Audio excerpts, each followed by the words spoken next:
Milí přátelé, vážené dámy a pánové, vítám vás na svém profilu. Dost vymývání mozku našich dětí. Ministerstvo školství Sobotkovy, Babišovy a Bělobrádkovy vlády zahájilo novou kampaň, která má naučit české děti soucitu s migranty. Tato kampaň má nejen radit učitelům na základních školách, jak mluvit o migrační krizi, ale zároveň má také žáky základních škol prostřednictvím komiksu, filmu a nejrůznějších výukových aktivit naučit soucitu s islámskými migranty. Hrdiny obou komiksů je totiž muslimský afgánský chlapec Hamid a muslimská dívka Šádí.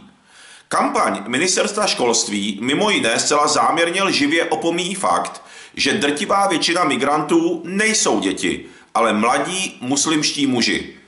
Našim dětem ministerstvo podsouvá možnost, že v budoucnu budou prchat z Čech zničených jadernou apokalypsou.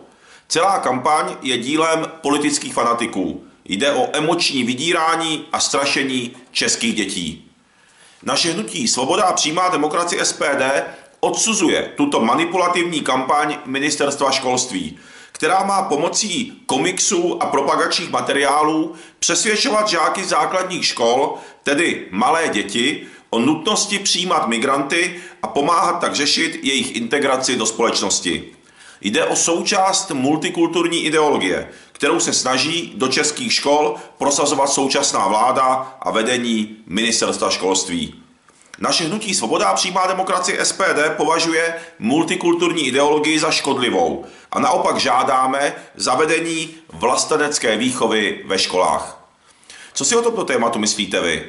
Napište mi do komentářů. A jestli se mnou souhlasíte, prosím, sdílejte všem vašim přátelům, aby se dozvěděli informace, které nezaznívají v českých prolhaných a cenzurovaných médiích. A já vám děkuji, že jste navštívili můj profil a přeji, ať se vám ve všem krásně daří. Mějte se hezky a držme spolu.